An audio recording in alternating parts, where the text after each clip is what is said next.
No primeiro dia de aula, o professor começou a perguntar a profissão de cada um e o que fazia, a ocupação deles. E o irmãozinho ficou no banco já ficando triste, porque ele falou: Senhor, eu só estudo e congrego, Senhor, o que eu vou falar para ele? Aí o Senhor falou assim: fala o que você faz que eu serei contigo. E o professor perguntou para ele qual que era a profissão dele e tudo, e ele respondeu o que ele fazia. Então o professor pegou e falou para ele assim: você é mais um desses crentinhos fanáticos.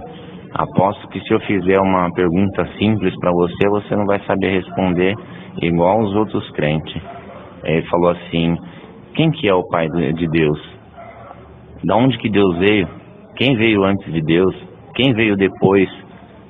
Aí o irmãozinho baixou a cabeça e falou assim: professor, realmente eu não sei te responder. Ele falou: tá vendo? Vocês servem um Deus que não sabe nem o que é, nem de onde vem, nem a origem dele, não sabe nada. Aí ele ficou quieto na comunhão. Aí ele falou: Senhor, e agora, Senhor? Agora eu fiquei confundido e envergonhado. Aí o Senhor falou para ele assim: chama o professor, porque eu vou dar resposta na tua boca. Aí ele falou: Senhor, mas o que eu faço? O Senhor falou para ele: chama, porque eu vou falar na tua boca. Ele chamou o professor então. O professor pegou e falou para ele assim: fala, crentinho, o que é? Você já achou uma desculpa que você vai me dar? Aí ele falou, Deus pegou e começou a usar um servo de Deus. E ele pegou e falou assim: professor, o senhor pode ir na lousa? Ele falou: ué, crentinho, você vai me dar uma resposta na lousa? Ele falou: vou sim. Aí o professor foi para a lousa. Ele falou pro professor: professor, coloca o alfabeto para mim inteiro aí. O professor falou: ué, mas você vai me dar a resposta no alfabeto? Ele falou: professor, coloca, por favor, que eu vou te responder a sua pergunta. Aí o professor começou a colocar de A a Z. Então ele pegou e falou: tá bom, crentinho, pode responder então. Aí o irmãozinho pegou e falou assim: professor, o que vem antes do A e depois do Z?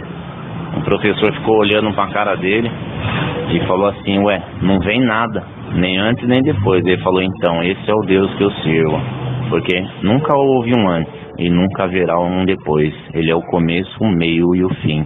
Ele é o alfa e ele é o ômega. Esse é o Deus que eu sirvo, professor. O professor ficou quieto, ficou em silêncio. Deus exaltou o menininho. E no dia seguinte, o professor chegou e falou assim: moço, deixa eu te perguntar, em que igreja você vai? Ele falou: eu sirvo a Deus na Congregação Cristã no Brasil. Ele falou: então a partir de hoje eu quero servir a Deus com você nessa igreja, porque uma voz falou comigo a noite inteira: eu sou o começo, o meio e o fim. Eu sou o alfa, eu sou o ômega. Nunca houve um antes e nunca haverá um depois.